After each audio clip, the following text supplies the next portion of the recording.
دمر الله جل جلاله د دې امت سره محبت کوي. فرمایي چې دا منځونه نو فرض شوي چې نبی علیہ الصلوۃ والسلام او ابوبکر صدیق رضی الله تعالی عنہ دی دواړه په یو ګټ کې ولاړ وو، دی مونږ کو دغه شان طریقې کوله زموږ د مونږ مونږ کو د مونږ د فرض کېدو نه مخکې. نو دا ابو طالب سے ولاړو، د ابو طالب سے نبی علیہ الصلوۃ والسلام او ابوبکر رضی الله تعالی عنہ یې ولیدو. دغه په خپل ایمان نه راوړی ابو طالب. نبی علیہ الصلوۃ والسلام ابوبکر صدیق رضی الله تعالی عنہ دواړو ته आवाज وکړ، تاسو راشه ته وی تاسو چې دا کومه طریقه کوي کنه دا ډېر ښکلې طریقه ده او دا کوي دا ډېر زبردسته طریقه ده. ابو طالب صاحب نبی علیہ الصلوۃ والسلام سره ډېر زیاته مینه کوله.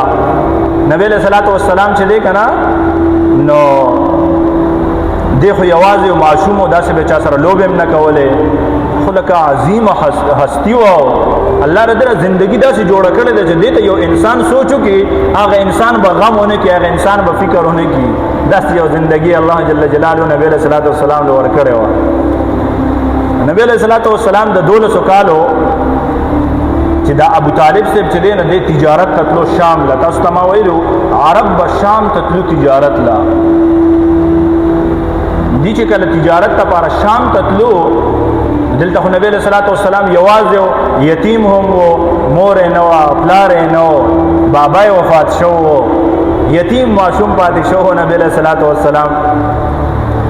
نو فرمایي چې کله دی تلو ابو طالب صاحب نو نبی علیہ الصلوۃ والسلام ته چې وکتو نو زه خپل ورواره یوازې نشم پرېښودی، دی به چا سره دی به څه کي راکه.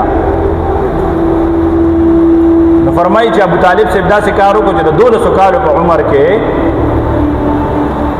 دی ابو طالب صاحب دا نبی علیہ الصلوۃ والسلام د ځان سره کو دی تجارت ته د ځان سره بوتلو روانه کو. قافله روانه شو، دی یو مقام ته ورسېدو،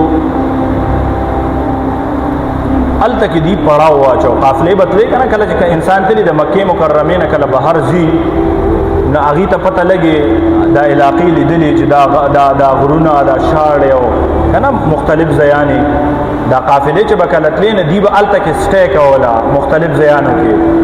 دا ابو طالب صاحب نور کسان ورسره نبی علیہ الصلوۃ والسلام خو معصوم و د 1200 کالو. هلته یو جونګړه و دی چې په کوم ځای کې پاتې کېدو د هغې سره خوا کې یو جونګړه وه. هغه جونګړه کې دننه یو راهب ناسو. راهب تاسو پېژنئ؟ راهب څه ته وي؟ مخکني خلکو به داسې کار کولو که نه چې هغې به د ټولو خلکو نه بیرته شو، ځان له به یوازې یو خشکې ته لاړو، هلته به چې کوم دی نو خپل دغه وخت عبادت پې کو. راهبان چې به ورته وي. نبی علیہ الصلوۃ والسلام چې کله پیغمبر شو الله جل جلاله ورته کله پیغمبري ورکړه نو په دې امت کې د نبی علیہ الصلوۃ والسلام په امت کې الله جل جلاله په دې باندې بیا پابندي ولګوله، لا رهبانیت فی الاسلام. تاسو به چې کوم دی نه رهبانیت په اسلام کې نشته، تاسو به رهبانیت نه اختیاروئ. نو فرمایي چې دا راهب دننه ناستو سوالونه ټیم چې دغه بیا ما راکوي پرچې نو راهب دننه ناستو. دی راهب داسې کار وکړو چې دی بهر راووتو چې ویې کتلو قافله موجود وه. قافلې والا دې تپوس وکړو چې ته خو بهر نه راوځې دا څنګه چلې دا بخیر راهب دی ته وي. انشاءالله د ده به زه تاسو ته پوره واقعه بیان کړم چې دا څوک و څوک نه و، خو صرف دلته راته دومره وایم چې دا راهب چې دی نه دی د خپلې جونګړې نه راووتو. چې راووتو ویې کتلو هغې ورته وی کسان ورته وی دغه وی داسې کار چې ما باندې دلته څه بوی لګي